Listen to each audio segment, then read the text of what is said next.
தற்பொழுது ஜல்லிக்கட்டு நடத்த மத்திய அரசு அனுமதி வழங்கி இருக்கிறது. இந்த செய்தியினை பலரும் மகிழ்ச்சியோடு கொண்டாடி வருகின்றனர். இதுகுறித்து பிரதமர் நரேந்திர மோடிக்கு மத்திய அமைச்சர் பொன் ராதாகிருஷ்ணன் நன்றியினை தெரிவித்திருக்கிறார். இதுகுறித்து பேசுவதற்காக நமது டெல்லி செய்தியாளர் மனோஜ் பிரபாகர் இணைப்பில் இருக்கிறார். அவரிடம் பேசலாம். மனோஜ் பிரபாகர், ஜல்லிக்கட்டு அனுமதி குறித்து மத்திய அரசு அறிவிக்கை வெளியிட்டிருக்கு. அந்த அறிவிக்கையில என்ன கூறியிருக்கு? சரண்யா, அதாவது தற்பொழுது தமிழகத்தில் நீண்ட காலமாகவே இந்த ஜல்லிக்கட்டு போட்டி நடத்த வேண்டும் என்ற கோரிக்கை பெரும்பாலாக உச்சநீதிமன்ற தீர்ப்புக்கு பிறகு எழுந்து வந்தது. இந்த சூழ்நிலையில் அதனை தற்பொழுது அதற்கு அனுமதி அளிப்பதாக மத்திய சுற்றுச்சூழல் மற்றும் வனத்துறை அமைச்சகத்தினுடைய சார்பில் இருந்து ஒரு அறிவிக்கை வெளியிடப்பட்டிருக்கிறது. அந்த அறிவிக்கையை பொறுத்த வரைக்கும் எந்த வகையில் மத்திய அரசு இந்த விவகாரத்தை எடுத்திருக்கிறது என்பது குறித்த முழுமையான தகவல்கள் நமக்கு கிடைக்கவில்லை. ஆனால் தற்பொழுது நாம் மத்திய அமைச்சர் பிரகாஷ் ஜவடேகரிடம் பேசிய தெரிவித்த விஷயம், மத்திய அரசுடைய சார்பில் இருந்து நாங்கள் அறிவிக்கையை வெளியிட்டிருக்கிறோம்.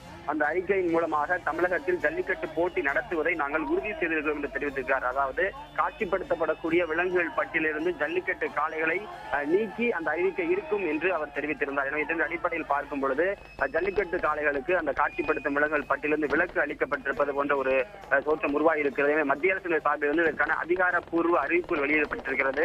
இதற்கு பிறகு ஜல்லிக்கட்டு போட்டிகளை நடத்துவதற்கு எந்த விதமான அடுத்த அனுமதியும் தேவையில்லை. ஜல்லிக்கட்டு போட்டி நடத்துவதற்கு தேவையான முயற்சிகளை அனைவருமே தற்பொழுது மேற்கொள்ளலாம். அது எந்த விதமான பிரச்சனைகளும் இன்றி அந்த பாதையான தற்பொழுது கிடைத்திருக்கிறது. கரண்யா, மனோஜ் பிரபாகர், புத்தாண்டு நற்செய்தியாக தமிழகத்திற்கு ஜல்லிக்கட்டு போட்டி நடத்துவதற்கான வாய்ப்பு இருக்கும் என்ற மாதிரி சூசகமாக ஒரு பதிலை சொல்லியிருந்தார் பிரகாஷ் ஜவடேகர். இந்த சூழலில் இடையில் அது மீண்டும் அதற்கான வாய்ப்பு இல்லை என்பது போன்ற பேச்சுவார்த்தைகள் நடந்து கொண்டிருந்தது. இந்த சூழலில் எதனுடைய தாக்கம் இப்பொழுது இந்த அனுமதி கிடைத்திருக்கிறது? மணிமாறன், ஏற்கனவே இந்த ஜல்லிக்கட்டு போட்டிகளுக்கு அனுமதி வழங்க வேண்டும் என்று மத்திய அரசு தொடர்ந்து செயல்பட்டு வந்தது. ஆனால் அதற்கு இடையில் உச்சநீதிமன்றத்தினுடைய தீர்ப்பு காரணமாகவும் மற்ற விலங்குகள் நல அமைப்பினுடைய எதிர்ப்பு காரணமாகவும் அந்த முயற்சிகளுக்கு இடையில் தடை ஏற்பட்டது.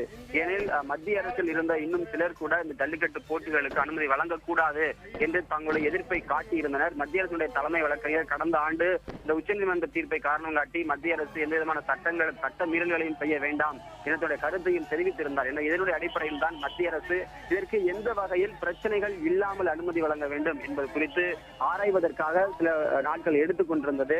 புத்தாண்டு அன்றைக்கு இந்த அறிவிப்பு வெளியாகும் என்று பலரும் எதிர்பார்த்திருந்த சூழ்நிலையில் இது போன்ற சில பிரச்சனைகள் தான் அந்த அறிவிப்பை இந்த அளவுக்கு தாமதப்படுத்துவதற்கான காரணமாக இருந்திருக்கிறது. தற்பொழுது மீண்டும் அந்த விஷயங்களை எல்லாம் கலைந்து ஜல்லிக்கட்டை எந்த விதமான பிரச்சனைகளும் இன்றி எந்த விதமான சட்ட மீறல்களும் இன்றி அனுமதிப்பதற்காக அனைத்து நடவடிக்கைகளும் எடுக்கப்பட்டு தற்பொழுது மத்திய அரசினுடைய அறிவிக்கையை வெளியிட்டிருக்கிறது. மணிமாறன்.